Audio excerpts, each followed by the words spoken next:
말씀 보시겠습니다. 계시록 1장 1절 말씀입니다. 제가 읽겠습니다. 1장 1절에서 7절입니다. 제가 읽겠습니다. 그리스도의 계시라 이는 하나님이 그에게 주사 반드시 속히 일어날 일들을 그 종들에게 보이시려고 그의 천사를 그 종 요한에게 보내어 알게 하신 것이라. 요한은 하나님의 말씀과 예수 그리스도의 증거 곧 자기가 본 것을 다 증언하였느니라. 이 예언의 말씀을 읽는 자와 듣는 자와 그 가운데 기록한 것을 지키는 자는 복이 있나니 때가 가까움이라. 요한은 아시아에 있는 일곱 교회에게 편지하노니 이제도 계시고 전에도 계셨고 장차 오실리와 그의 보좌 앞에 있는 일곱 영과 또 충성된 증인으로 죽은 자들 가운데서 먼저 나시고 땅의 임금들의 머리가 되신 예수 그리스도로 말미암아 은혜와 평강이 너희에게 있기를 원하노라. 우리를 사랑하사 그 피로 우리의 죄에서 우리를 해방하시고 그의 아버지 하나님을 위하여 우리를 나라와 제사장으로 삼으신 그에게 영광과 능력이 세서토록 있기를 원하노라. 아멘. 볼지어다 그가 구름을 타고 오시리라. 각 사람의 눈이 그를 보겠고 그를 찌른 자들도 볼 것이요 땅에 있는 모든 족속이 그로 말미암아 애곡하리니 그러하리라. 아멘.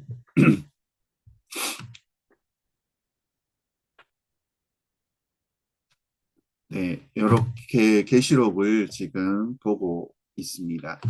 많은 사람들이요, 계시록을 생각하며 먼저 떠올리는 것이 있을 것입니다. 뭐죠? 재난과 그리고 종말과 심판과 또 두려움이라는 것입니다.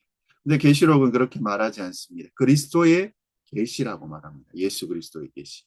여기에는 어떤 뜻이 있습니까? 예수님이 알려준 계시라는 뜻이 있을 것이고요. 또 예수님에 대한 계시라는 뜻이 있다는 것입니다. 그래서 요한계시록은 뭐 재난이나 뭐 그런 두려움의 책이 아니고요. 예수 그리스도를 드러내는 책이라는 것입니다. 그리고 공포의 책도 아닙니다. 이 책은 이 책이 기록된 것은요. 그 두려움이나 공포를 주기 위한 것이 아님을 분명히 말합니다. 그래서 뭐라고 이야기합니까? 이 책을 읽는 자도 그리고 듣는 자는 그리고 지키는 자가 복이 있다라고 말씀하고 있습니다. 그래서요, 요한계시록은 교회를 두렵게 만들기 위해서 주어진 책이 아니라 교회가 복을 누리도록 주신 책이라는 것입니다. 그 복의 중심에는 무엇이 있습니까? 예수 그리스도의 십자가와 하나님 나라입니다. 예수님은 십자가에서 죽으셨고 부활하심으로 우리를 죄에서 해방하셨습니다. 우리는 하나님의 백성으로 삼으셨습니다. 우리를 나라와 제사장으로 세우셨다는 것입니다. 그래서 교회는 그저 단순히 구원받은 사람의 모임이 아닙니다. 하나님 나라의 백성으로 부름받은 공동체입니다. 그래서요, 성부 하나님도 지금도 계시고 전에도 계시고 장차 오실 분이고 영원하시고 전능하신 하나님이십니다. 성령 어떻습니까? 온 세상을 감찰하시며 모든 것을 다 아시는 하나님의 영이십니다. 예수 그리스도로는요, 예수님으로 충성된 증인, 그리고 죽은 자 가운데서 먼저 살아나셨습니다. 그리고 땅의 임금들의 머리가 되신 예수님 계십니다. 그래서 십자가와요, 그 부활을 통해서 세상을 통치하는 왕이 되셨다는 것입니다. 그리고 예수님은 그의 피로 우리의 죄를 해방시키셨다는 것입니다. 그래서 우리는 단순히 구원받은 사람이 아니라요, 하나님 나라의 제사장으로 세워진 자들이라는 것입니다. 본문을 이제 오늘 읽었었습니다. 1장 1절, 2절, 3절을 보면 이렇습니다. 예수 그리스도의 계시라 이는 하나님이 그에게 주사 반드시 속히 일어날 일들을 그 종들에게 보이시려고 그의 천사를 그 종 요한에게 보내어 알게 하신 것이라. 요한은 하나님의 말씀과 예수 그리스도의 증거 곧 자기가 본 것을 다 증언하였느니라. 이 예언의 말씀을 읽는 자와 듣는 자와 그 가운데 기록한 것을 지키는 자에게 복이 있나니 때가 가까움이라. 아멘. 어떤 책인지를 말하냐면요. 예수 그리스도의 계시라고 말했습니다. 그리스도의 의라는 것을 뭐 주격으로 해석한다면요. 얘기했듯이 목적으로도 볼 수 있고 예수님에 대한 계시일 수도 있고 예수님이 주신 계시일 수도 있다라는 것입니다. 이걸요 뒤에 보면 갈라디아서 1장 2절에 보면 이런 내용이 나옵니다. 제가 읽겠습니다. 이는 내가 사람에게서 받은 것도 아니요 배운 것도 아니요 오직 예수 그리스도의 계시로 말미암는 것이라. 사도 바울이 말합니다. 지금 내가 바울이 전하고 있는 것은 누구에게 받은 것도 아니고 예수님께 직접 받았다라고 이야기합니다. 예수 그리스도가 알려주셨다라고 이야기합니다. 이것은 어떻게 해석됩니까? 복음이라는 것은 예수님이 직접 알려주시거나 혹은 그 분에 대한 내용이라는 것입니다. 그럼 계시록도 어떤 내용입니까? 누구에 대한 내용입니까? 예수님에 대한 내용이겠죠. 예수님이 알려주신 그분에 대한 내용이라는 것입니다. 근데요, 자꾸 종말이나 뭐 먼 미래나 심판 이런 거 여러분 굳이 생각할 필요 없습니다. 예수님이 자신에 대한 내용을 말씀하고 계신다는 것입니다. 그리고 살펴봤던 것처럼 하나님이 예수님께 주셨고 그 일들은요, 이미 반드시 속히 일어날 일이라는 것입니다.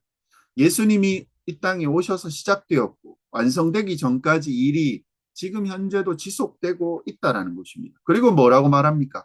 이 일들이 먼 미래가 아니라요. 이미 예수님이 오셔서 이루어졌고 지금 이루어지고 있는 일들, 그리고 예수님이 오실 때 마지막 끝날 때 또 이야기를 합니다. 그래서 과거, 현재, 미래가 다 여기 들어있다는 것입니다. 그리고 지금 일어나고 있는 일이 또 있습니다. 우리에게는 이미 과거 그리고 현재에 이루어지고 있다는 것입니다. 그리고 마지막 완성될 것, 그리스도의 재림을 우리가 기다리고 있는 겁니다. 그렇죠? 그리고 이루어지고 있는 상태를 그 완성된 거를 기다리는데 이루어진 상태를 전하라고 이야기를 한다는 것입니다. 그리고 이것을 누구에게 보냈습니까? 천사를 통해서 요한에게 보냈습니다. 그럼 뭡니까? 순서를 보면 하나님께서 예수님께 알려주셨고 그 예수님께서 천사에게 이걸 알려주셨고 천사가 요한에게 이렇게 순서대로 간다는 것입니다. 2절에 이제 보면 이렇습니다. 요한은 하나님의 말씀과 예수 그리스도의 증거 곧 자기가 본 것을 다 증언하였느니라. 뭐라고 이야기합니까? 계시록이 뭐 어떤 책이냐면 하나님의 말씀인데 그 말씀이 예수 그리스도에 대한 이야기라는 것입니다. 뭐 다르게 말하면 그리스도에 대한 증거라고 말하고 있습니다. 그것을 증언한다라고 얘기하고 있고요. 나 요한이 하나님이 예수님께 주셨고 예수님의 천사에게 전했고 천사가 또 나에게 준 그 얘기가 요한계시록이라는 것입니다. 그냥 계시록은 예수님 이야기입니다. 이거 내가 다 설명할게 라고 바로 요한계시록에서 그렇게 이야기합니다. 다 증언하였다. 그러면서요, 이 계시록이 사랑하는 지체 여러분 어떤 책인지요 드디어 나온다는 것입니다. 계시록이 무서운 책이냐? 그게 아니라는 것입니다. 3절에 뭐라고 이야기합니까? 다시 읽으면요. 이 예언의 말씀을 읽는 자와 듣는 자와 그 가운데 기록한 것을 지키는 자는 뭐가 있다고요? 복이 있나니. 때가 가까움이라. 시작됐다라는 거예요. 그리고 가까웠다라는 것은 곧 완성될 것이라는 것입니다. 이 예언의 말씀이 바로 2절 그리스도에 대한 증거인 하나님의 말씀이다. 그럼 이게 무엇입니까? 위로 올라가면요. 그리스도의 계시, 예언의 말씀인데 자꾸 뭐 미래나 먼 미래에 이루어지는 것이 아니라 성경을 통해서 이미 다 이루어졌고 이제 마지막만 남았다는 것을 알 수 있습니다. 3절의 예언은 말씀을 받은 게 뭡니까? 2절에 하나님 말씀과 예수 그리스도의 증거다. 그것을 다시 올라가면요. 그리스도에 대한 계시를 말하는 것입니다. 계시라는 말은 어떤 뜻이 있냐면요. 비밀을 풀어서 알려준다는 뜻입니다. 이건요. 그리스도에 대한 이야기다. 이걸 계속 이야기하고 있습니다. 뭐 목사로서 성경을 연구하면요. 하나님께서 주는 이 계시록은 그 목적이 무엇이냐면 두려움이 절대 아닙니다. 복이라는 것입니다. 왜 복을 주셨냐? 왜 복이 있다라고 이야기하느냐 보면요. 계시록을 주신 이유가 복을 주시기 위해서라는 것입니다. 복 주고 이 복을 받을 수 있는가라고 묻는다면요. 이것을 읽고 듣고 그 가운데 지키는 것을 통해서 복을 받는다는 것입니다. 근데 하나님은요. 계시록을 요한에게 주시고 요한이 누구에게 줍니까? 7교회에게 전달합니다. 이게요. 우리가 뭘 하기를 원하시는 겁니까? 하나님이 복 받기를 원하시는 것입니다. 그 비결은 뭡니까? 읽는 자. 말씀을 읽는다고 할 때.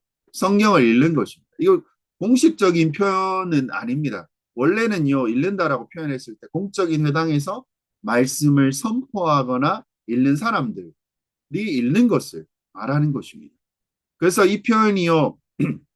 구약의 여호수아나 모세가 그리고 선지자가 뭐 학사 에스라가 이런 사람들이 뭐 합니까? 공적인 자리에서 성경을 쭉 읽습니다. 그것을 말하는 것입니다.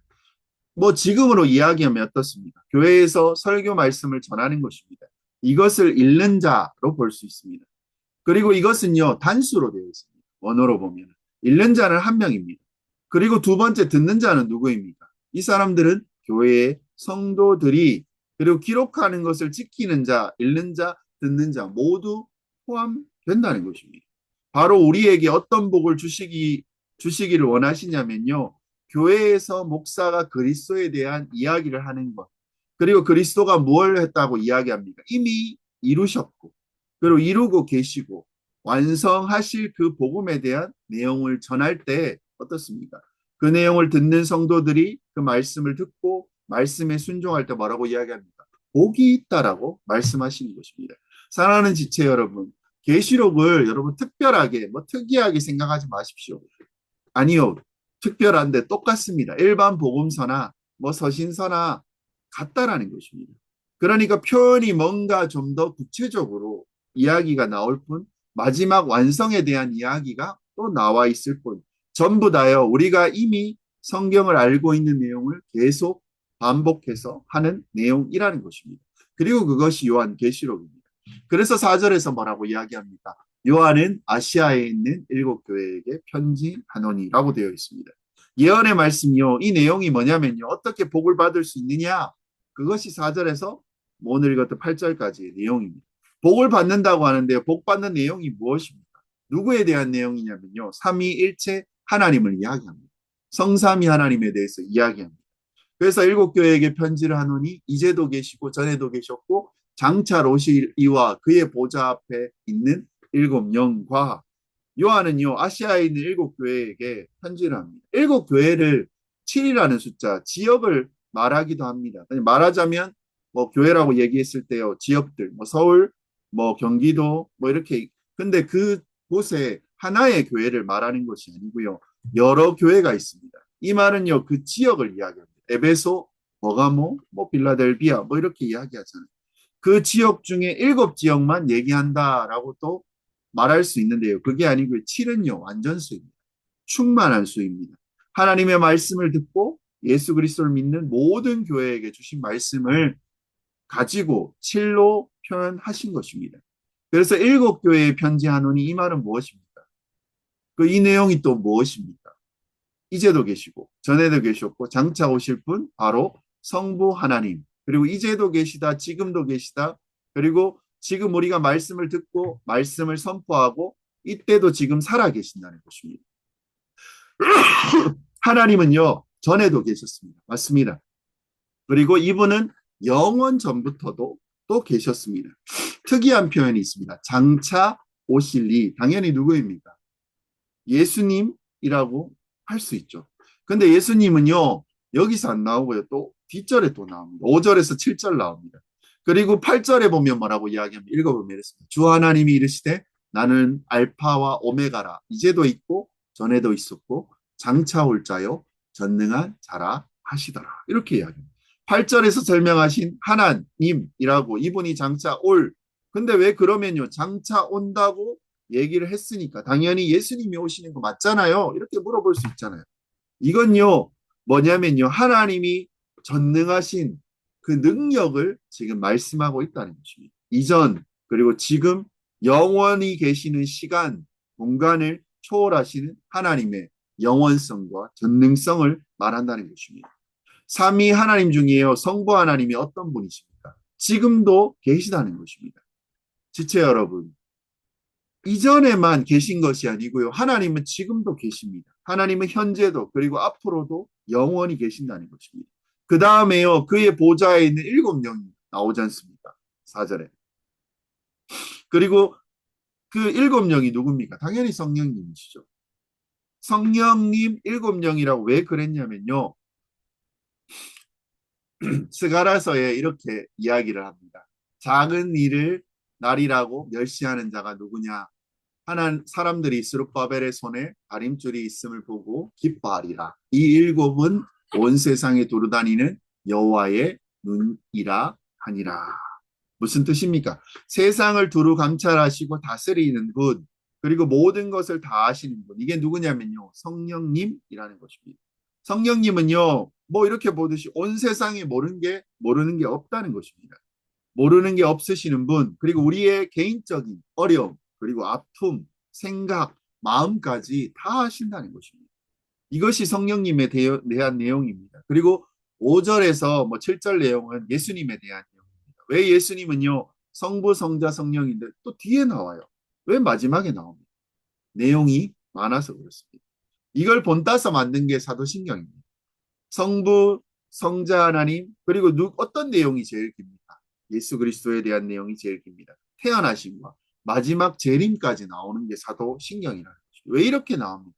삼위 하나님이요 모든 목적을 주셨고 그것을 계시하시고 이루시고 실행하시고 성취한 분이 누구라고요? 예수 그리스도이기 때문입니다. 하나님이 아무리 구원을 이루신다고 해도요, 예수님이 오지 않으면 우리와는 아무 상관이 없습니다. 우리의 구원을 위해서요, 예수님이 하신 일을 설명하는 것입니다. 그래서요,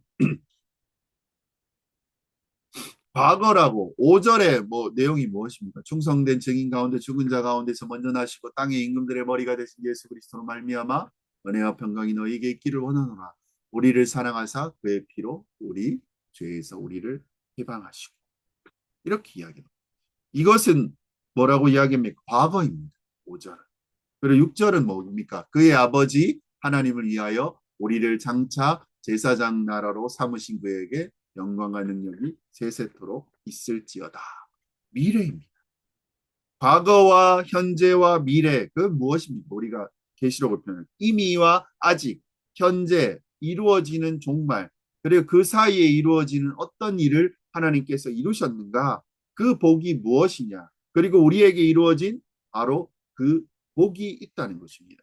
그 복이 무엇입니까? 삼위 하나님이 예수 그리스도를 통하여 이루신 것입니다. 이것은 과거입니다. 그리고 현재고 또 미래라고 합니다. 5절에 읽었듯이 이야기가 나오잖아요. 충성된 증인으로서 여러분 예수님께서 복음서에 보면요. 빌라도 앞에서 어떻게 합니까?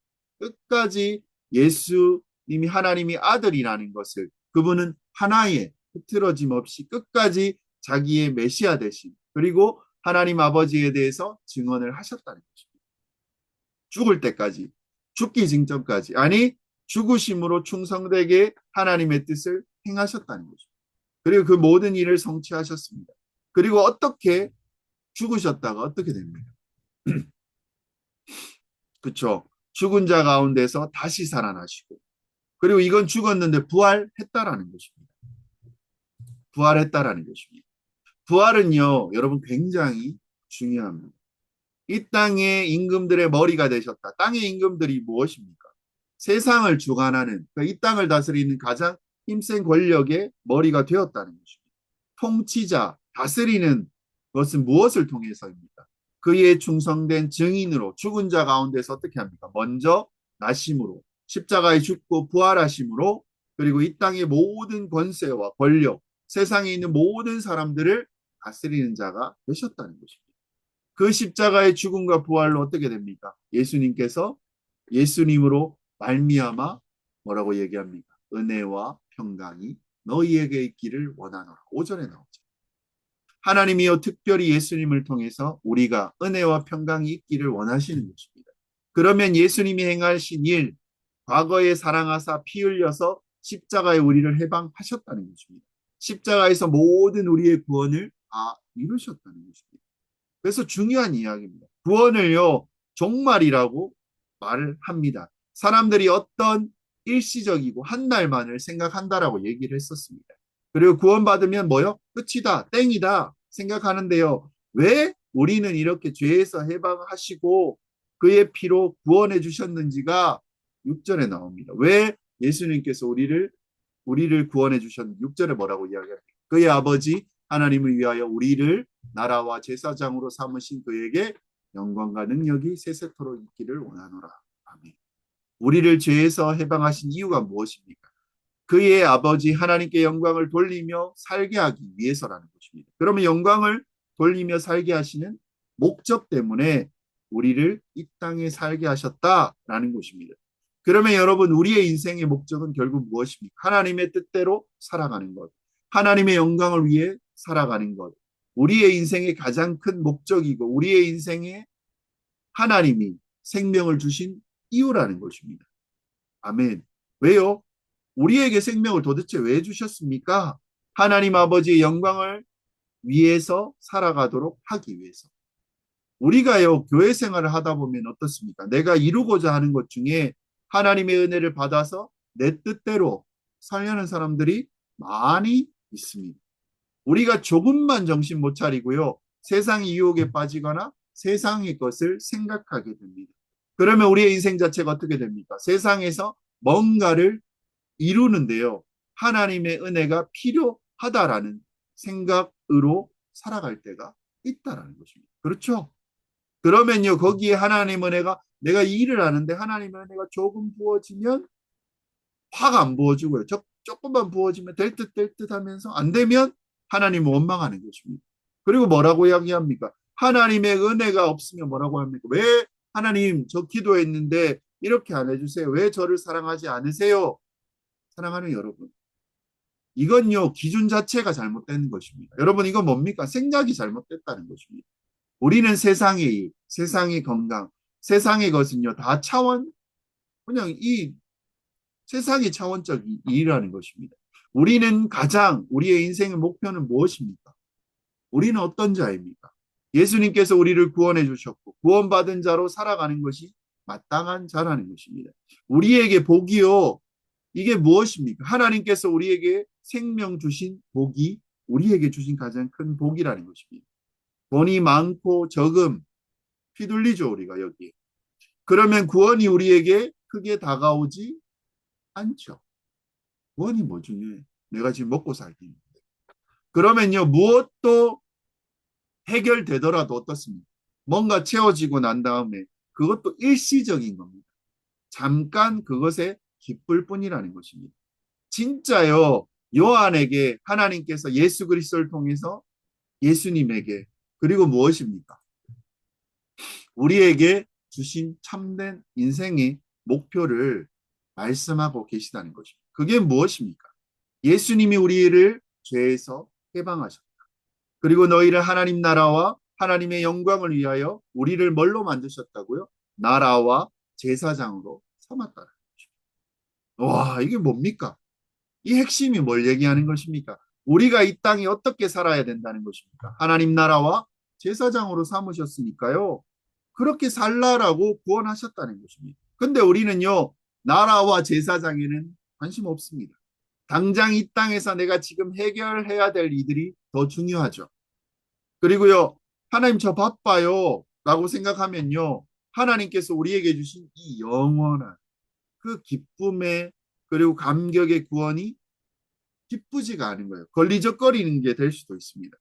약간 그래, 감사하지, 별로 큰 기쁨이 아니라는 것입니다. 내가 이루고자 하는 것들이 이루어져야 더 큰 기쁨이 된다는 거죠. 이러면요, 여러분, 복음의 즐거움이 없습니다. 중요한 이야기입니다. 이거 진짜 중요한. 말씀을 보면서요, 주께서 이렇게 나를 알게 하신 게 뭐냐면요, 자꾸 우리는 신앙생활을 열심히 하는데 거기에 내가 생각하는 목표가 있다는 것입니다. 그리고 그게 뭡니까? 돈이든 뭐 재산일 수도 있고, 신앙생활을 열심히 하는데 내가 생각하는 목표가 있죠. 학업이 될 수도 있고요. 내가 이루고자 하는 꿈, 어떤 바램, 그건 뭡니까? 세상이 말하는 세상의 만족과 유익이든 그건 우리가 원하는 대로 다 이루어져도 어떻습니까? 진짜 만족이 없다라는 것입니다. 근데 성경이 말하는 것은 무엇입니까? 그게 필요 없는 게 아니라 그거 자체는 중요하다. 근데 그것보다 진짜 본질을 네가 찾아야 돼. 네가 본질을 추구해야 된다. 본질에서 너가 먼저 만족을 얻어야 된다. 그건 우리가 무엇입니까? 뭔가를 이루거나 우리에게 은혜를 주셔서 내가 세상에서 이루고자 하는 것들이 아니라는 것입니다. 사랑하는 지체 여러분, 내가 이루고자 하는 것이 이루어져야만, 내가 기도하는 것들이 이루어져야만 만족이 있는 것, 그것과 상관없이요. 그리스도께서 나를 위하여 이미 이루셨고 또 은혜를 주셨고 이루려고 하시는 것들을 붙잡는 이 다른 삶 중에 우리는 여러분 어떤 것이 더 중요합니까? 세상과 주님께서 주신 그 삶. 당연히 후자여야 합니다. 근데 전자의 것들을 붙잡고 거기에 올인하고 그것을 사랑합니다. 저도 그렇게 보일 때가 있고요. 그럴 때가 있습니다. 그러다 보면 어떤 일이 벌어지냐면요. 신앙생활을 하다가 이게 이루어지면 뭔가 더 기쁘고 안 되면 어떻습니까? 또 속상하고 그러면서 이게 내가 세상을 이기기 위해서 하나님의 은혜와 그리스도의 은혜를 붙잡아야지 하는 이런 그 내가 이루고 싶은 그 일 때문에 오해와 착각을 저도 모르게 하는 것입니다. 아, 내가 기도했으니까 내가 이렇게 하나님께 구하고 주의 영광을 위해서 이렇게 일을 하겠습니다. 근데 세상적인 거기 욕망이 있다. 그러면요, 갖게 되고 누리게 될 때 그것을 행복하다라고 느끼지만 진짜 진정한 행복을 누릴 수 없다는 것입니다. 예수님이 십자가에 죽으셔서 지금 하나님이 우리가 이 땅에 어떤 존재가 되고 어떤 일을 할 수 있다고 말하는 것이 아닙니다. 존재에 대한 이야기를 하고 있습니다. 하나님께서 그리스도를 통해서 어떤 것을 주셨는지를 설명한다는 것입니다. 우리가 이 땅에 무엇을 이루었고 못 이루었고에 대한 복은 단 하나도 없습니다.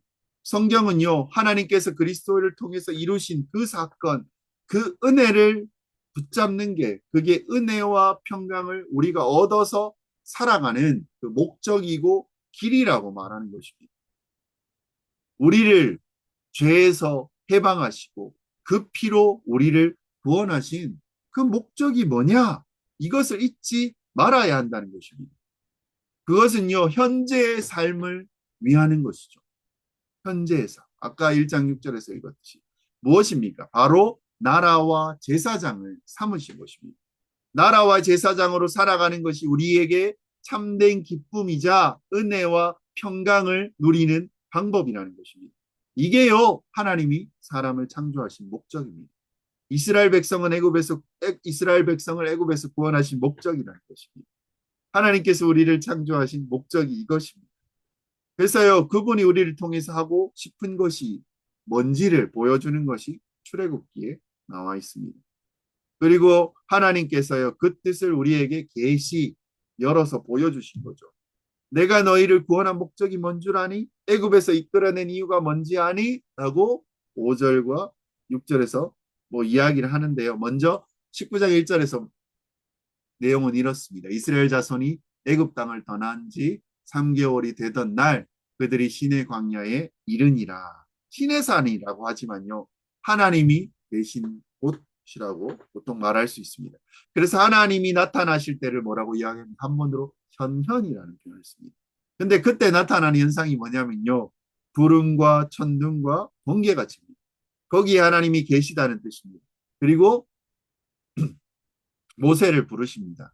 여긴 없지만요. 3절에 이렇게 이야기합니다. 너는 이같이 야곱의 집에서 말하고 이스라엘 자손에게 말하라고 모세를 부르십니다. 야곱의 집은 무엇입니까? 광야 이스라엘 백성을 이야기합니다. 출애굽해서 나온 백성들. 그리고 그것에 대한 상징입니다. 이스라엘 자손들에게 말하라라고 이야기하면서 4절에 뭐라고 이야기합니까? 내가 애굽 사람들에게 어떻게 행하였습니까? 내가 어떻게 독수리 날개로 너희를 업어 내게로 인도하였음을 너희가 보았느니라. 그렇죠? 어떻게 행했는지 홍해 바다를 통해서 어떤 걸 보여주셨습니까? 어떻게 독수리 날개로 인도했는지 이건 무슨 뜻입니까? 너희가 무엇을 하기도 전에 내가 너희를 애굽 사람의 압제에서 그 노예에서 너희를 구원했는지 그리고 이것을 독수리 날개가 어떤 곳에서 보호되고 그 안에 날개 아래 거한다는 것이요 보호와 지킴과 안전을 뜻합니다.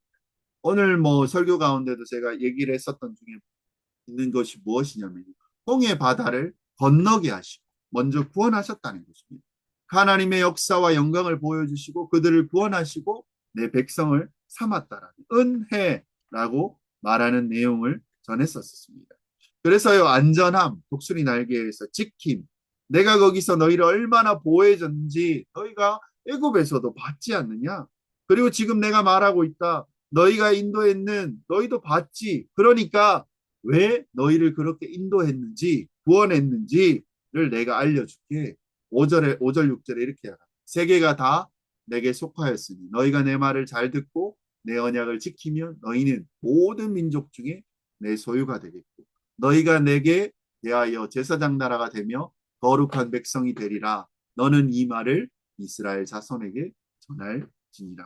아멘. 세계가 다 내 거야. 이 말씀하시는 것입니다. 세계가 다 내 건데 그 중에 모든 세계와 열방과 민족 중에 너희가 내 언약을 듣고 지키면 유일한 나의 백성, 내 소유가 될 것이라고 말하는 것입니다.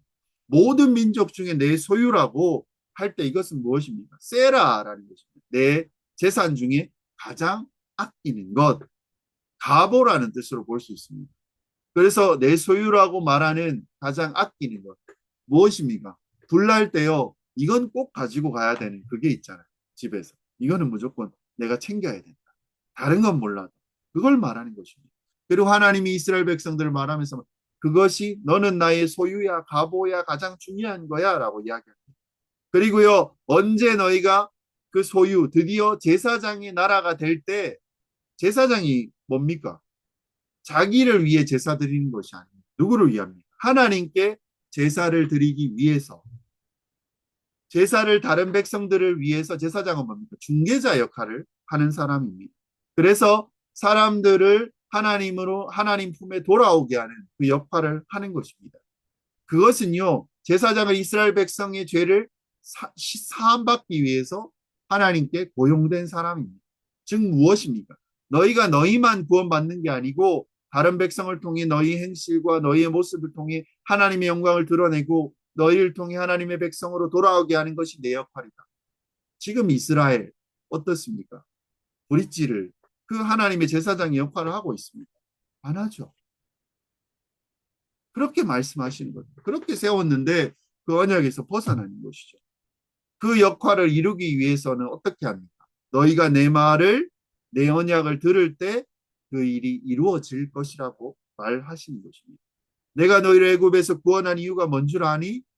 내 소유를 삼을 건데 제사장 나라가 되게 하려고 내가 너희를 구원한 거야. 이스라엘 백성들의 목적이 이거였습니다. 그렇다고 얘기하십니다. 그리고 그들을 뭐라고 부르십니까? 거룩한 백성. 무엇입니까? 구별된 백성이라는 것입니다. 그 구별된 백성이 뭐라고요? 제사장 나라가 되는 것. 그리고 다른 민족과 훨씬 더 하나님의 말씀에 순종하고 그 뜻대로 살아가고 그 복음을 전하여 하나님의 백성으로 돌아오게 하는 역할을 해야 한다는 것입니다. 그것이 거룩한 백성의 역할이라는 것입니다. 이걸 보고요. 우리 보고 하라는 것입니다. 이스라엘 백성에게 하나님께서 직접 말씀하셨습니다. 근데요. 이스라엘 백성들 지금 이스라엘 이거 성공했습니까? 못했습니다. 아니요. 한 번도 제대로 해낸 적이 없습니다. 그래서 누가 오셨습니까? 예수 그리스도께서 오셨다는 것입니다. 예수님이 오셔서요. 이 일을 이루셨다는 것입니다. 이 이루신 얘기가 베드로전서 2장에 나옵니다. 그리고 이 말씀을 우리는 붙잡습니다. 2장에 우리가 어떤 존재가 되었는지를 설명합니다. 3절, 4절을 보면 이렇습니다. 너희가 주의 인자하심을 맛보았으며 그리하라. 사람들에게 버림받았으나 하나님께서는 택하심을 입은 보배로운 산돌이신 예수께 나아가.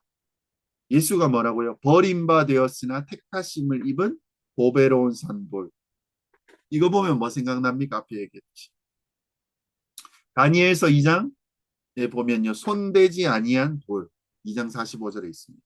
5절에 뭐라고 이야기합니까? 너희도 산돌같이 신령한 집을 세워지고 예수 그리스도로 말미암아 하나님이 기쁘게 받으실 신령한 제사를 뭐라고 얘기합니까?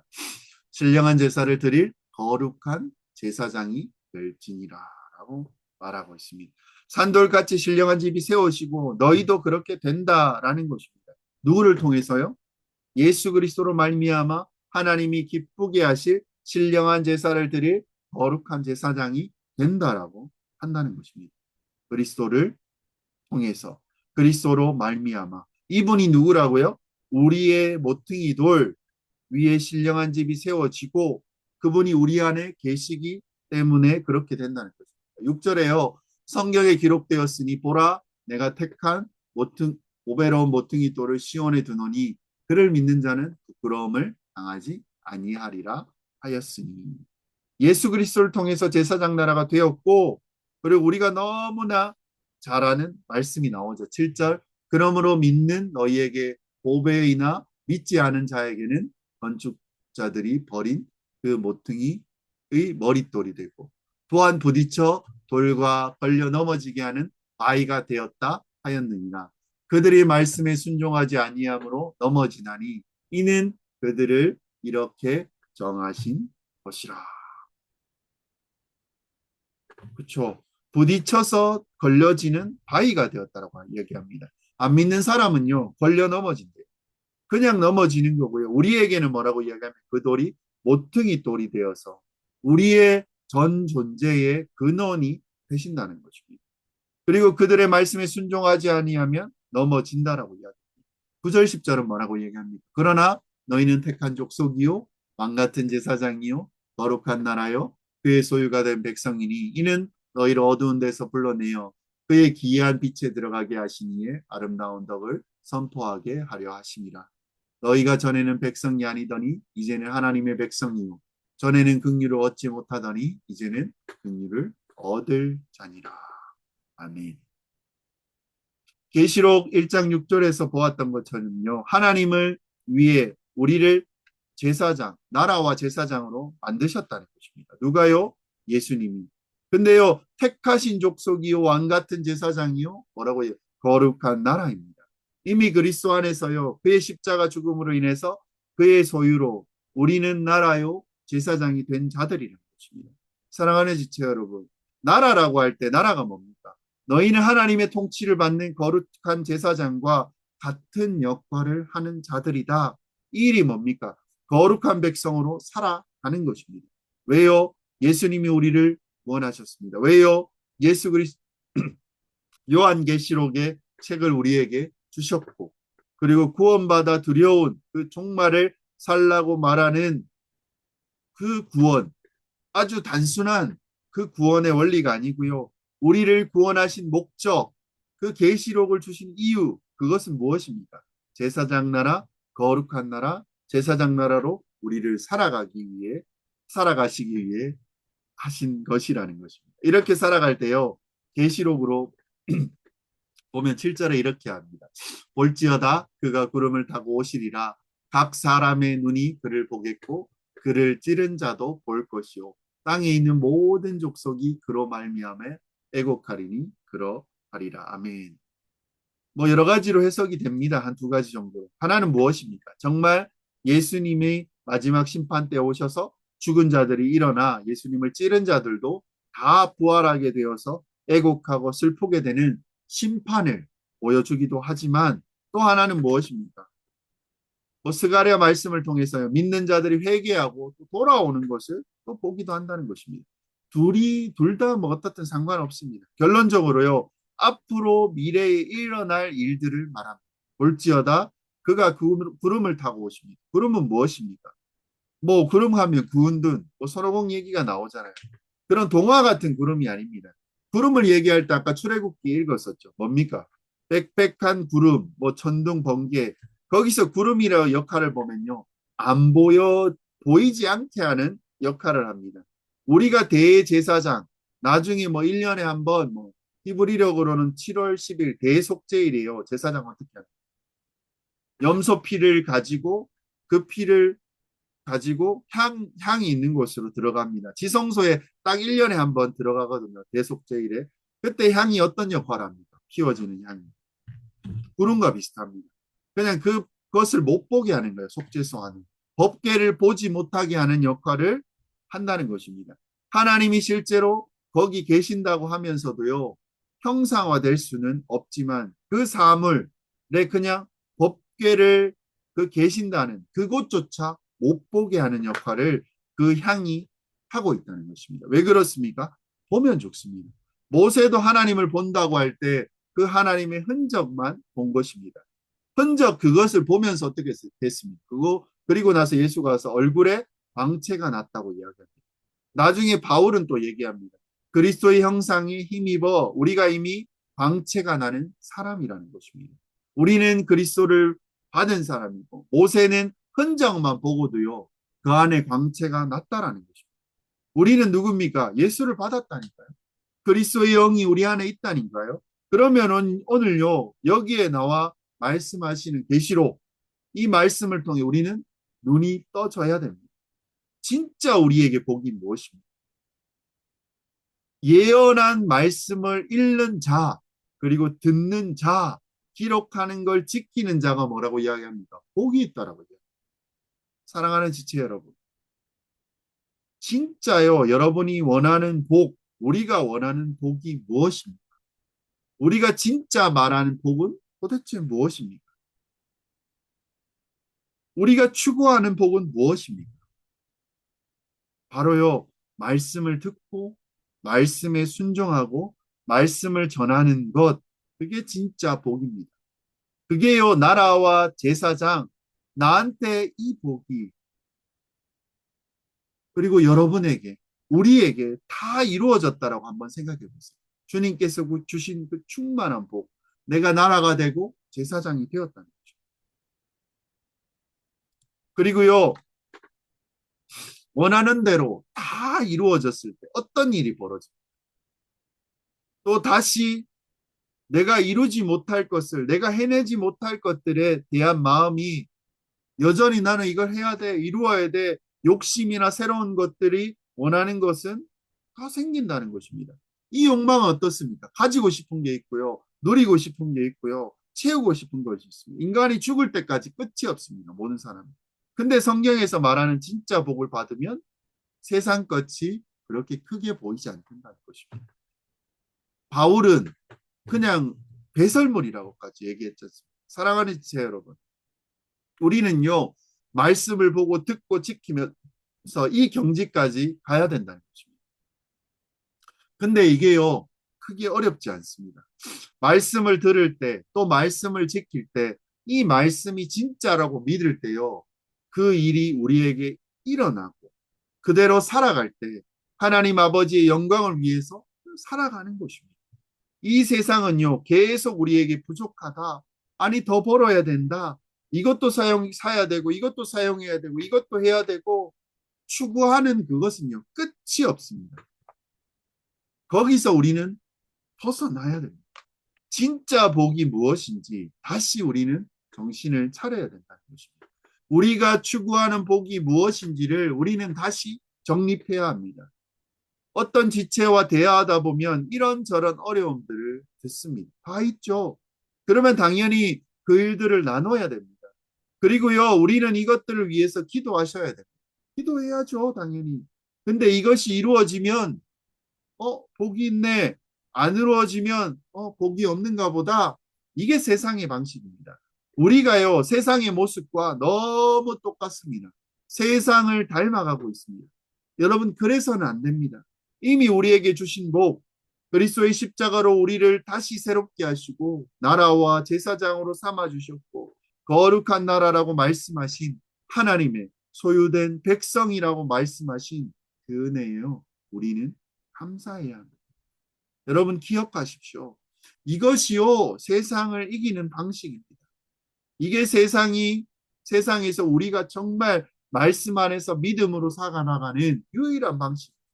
계시록은요. 그래서 주셨다는 것입니다. 우리가 앞으로 보게 될 것입니다. 2장 3장에 보면 7교회에 대한 내용이 나옵니다. 예수님의 칭찬과 책망 그리고 그분의 이야기가 또 드러납니다. 여기서 세상의 것들에 대한 이야기는요. 하나도 없습니다. 다 믿음을 지키라는 것이고요. 주님이 다 이루시는 것을 너희가 붙잡아라.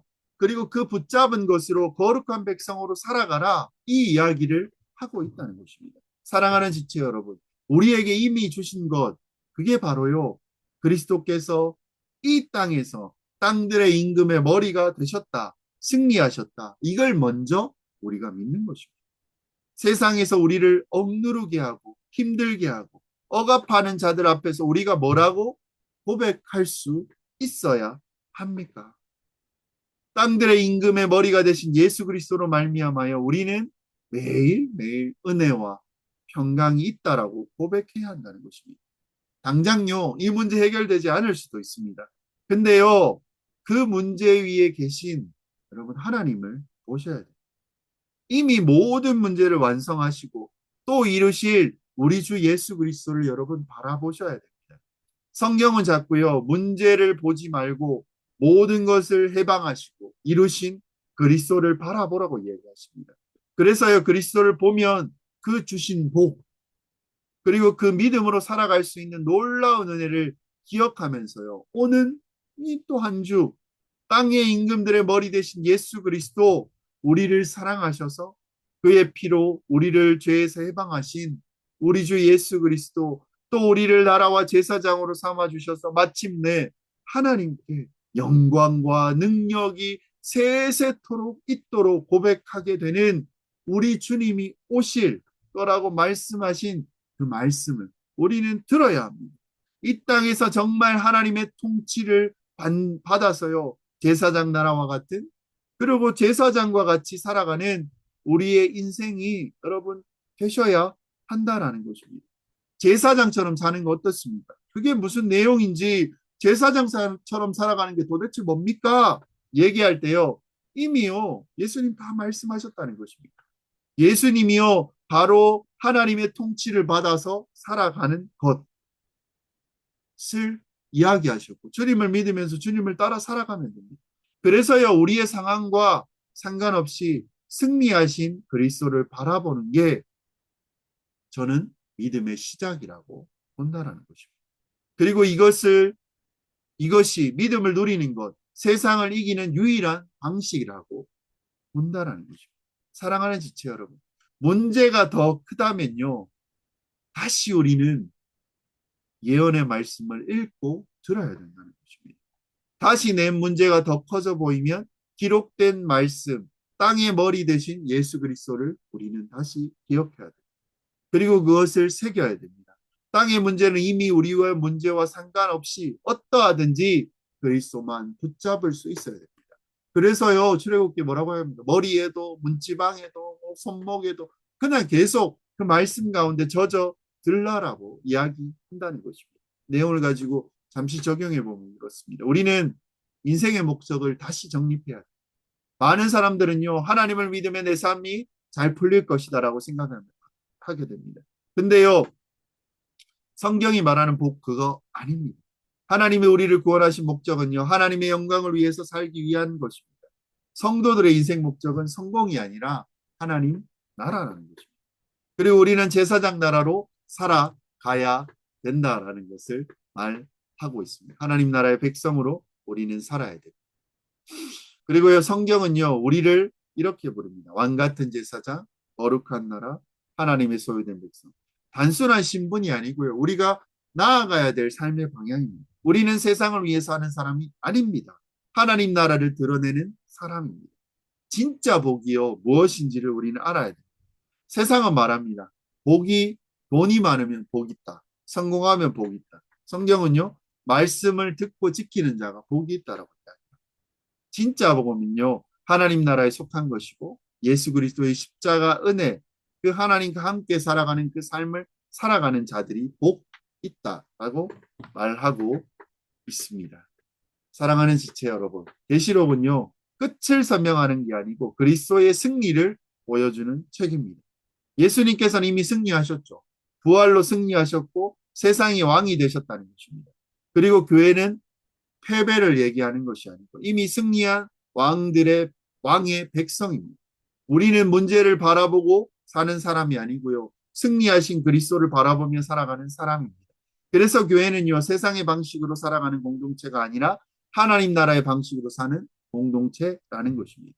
그리고 우리는 그 나라의 제사장으로 살아가는 자입니다. 그리고 이게 바로 교회이고요, 이게 믿음이고, 우리의 신앙 생활입니다. 한 주 동안입니다. 또 한 주가 또 시작됩니다.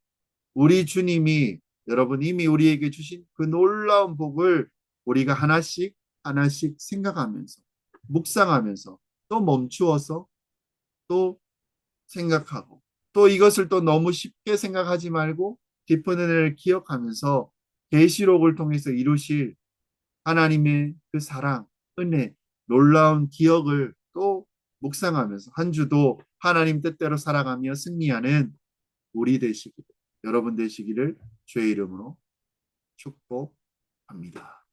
아멘.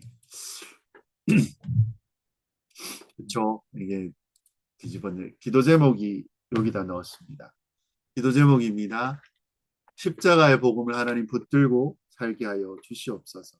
예수 그리스도의 십자가가 은혜임을 하나님 잊지 않게 해달라. 그런 하나님 나라의 백성으로 하나님 살아가게 해달라고. 그냥 성공이 세상의 성공이 아니라 하나님의 영광을 위해 살아가는 자 되게 해달라. 그리고요 제사장 나라의 사명을 하나님 감당케 하여 주시옵소서. 우리의 삶을 통해서 하나님께 돌아오는 백성들이 더 넘치게 하여 달라. 그리고 말씀을 듣고 지키는 교회가 되게 하여 주시옵소서. 계시록의 말씀을 가운데서 그것들을 듣고 지키는 교회로서 공동체로 살아가는 우리 되게 해달라고.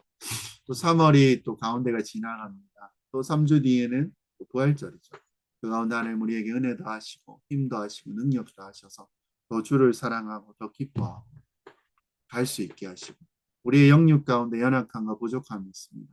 하나님 그 가운데 주를 더 사모케 하시고 사랑케 하시고 주님을 붙들고 살아가는 우리 모든 지체 되게 또 한 주 가운데 하나님 승리하며 주를 의지하는 우리 되게 하여 달라고 이 시간 같이 기도하시겠습니다. 기도드리